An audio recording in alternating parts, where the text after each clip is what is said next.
ভুল হয়ে গিয়েছে, হে আমার মালিক আমাকে ক্ষমা করে দাও। এভাবে কেঁদে কেঁদে আল্লাহর কাছে ক্ষমা প্রার্থনা করুন। ঠিক যেই দোয়াটি করে হযরত আদম আলাইহিসসালাম জান্নাতের বিচ্যুতির ক্ষমা পেয়ে গিয়েছিলেন, একইভাবে একই স্টাইলে পবিত্র কোরআনে দেওয়া এই দোয়াটি পড়ে আল্লাহর কাছে ক্ষমা চেয়ে নিজেকে পরিশুদ্ধ করে নিন। আর কখনোই কারো উপর জুলুম করবেন না। একটা কথা হচ্ছে, আপনি যখন আল্লাহর কাছে ক্ষমা প্রার্থনা করেন, তখন দয়াময় আল্লাহ আপনাকে ক্ষমা করে দেন এবং আপনাকে তার পক্ষ থেকে রহমত এবং বরকত দান করেন। অতএব ক্ষমা চাওয়ার মধ্যে কোনো লস নেই, লাভ বেশি। মানুষ যদি কোনো দোয়া না করে অনবরত শুধু ক্ষমাই চাইতে থাকে, আল্লাহ নিজেই অটোমেটিক্যালি তার অন্তরের দিকে দৃষ্টিপাত করে তার মনের ভিতরে উকি মারা দোয়াগুলো এমনিতেই কবুল করে ফেলবেন। সুতরাং কোনো ব্যক্তি পৃথিবীর কোনো চাওয়ার জন্য যদি মুখ খুলে আল্লাহর কাছে বলতে না পারে, শুধু ইস্তেগফার পড়ে, তাহলে তার সব দোয়া মন থেকে কবুল হয়ে যাবে, মুখ দিয়ে বলতে হবে না। আল্লাহু আকবার। এটা পরীক্ষিত আমল।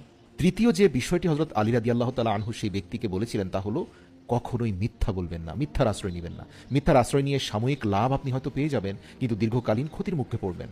আর সত্যবাদিতার মাধ্যমে মনে হতে পারে সাময়িকভাবে তেমন কোনো বেনিফিট হবে না, কেননা সত্য বলার কারণে হয়তো আপনার পণ্যটা ভালো বিক্রি হচ্ছে না, সত্য বলার কারণে আপনার সার্ভিস মানুষ নিচ্ছে না, সত্য বলার কারণে হয়তো অর্থনৈতিকভাবে সাময়িক ক্ষতির মধ্যে পড়লেও এই সত্য এমন একটি শক্তিশালী হাতিয়ার, যেটা দীর্ঘমেয়াদী আপনাকে সফলতা এবং লাভের মুখ দেখাবে। সেটা দুনিয়াবী ব্যবসা বাণিজ্য বলেন, সম্পর্ক বলেন, অর্থাৎ রাজনীতি, অর্থনীতি, সকল ক্ষেত্রেই সত্যই শুধুমাত্র মানুষকে সফলতা দান করে। আর অপরদিকে মিথ্যা সকল গুনাহের মা।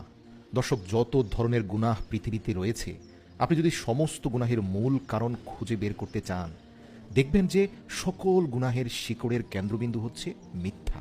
মিথ্যাবাদীর উপরে আল্লাহ ও তার রাসূলের লানত। তাই কখনোই মিথ্যা বলবেন না।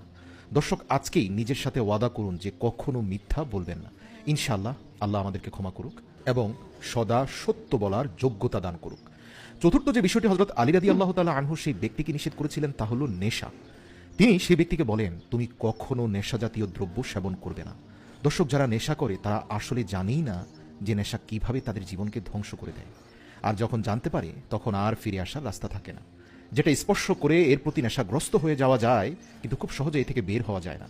নেশার কারণে অনেক পরিবার এবং বংশ পর্যন্ত ধ্বংস হয়ে গেছে। মানুষের মানসিক প্রশান্তি নষ্ট হয়ে যায়। একজন নেশাগ্রস্ত ব্যক্তি কখনোই মানসিক শান্তি পায় না। একটি মুহূর্তের জন্য সে শান্তিতে থাকতে পারে না। আপনি যদি নেশা করেন, তাহলে এটি আপনার নিজের ক্ষতি তো করবেই, পাশাপাশি আপনার পরিবার এবং আপনজনদের জীবনেও এর অত্যন্ত খারাপ প্রভাব পড়বে। আপনি একাই কষ্ট ভোগ করবেন এমনটা নয়, আপনার সাথে আপনার পরিবারের লোকদেরকেও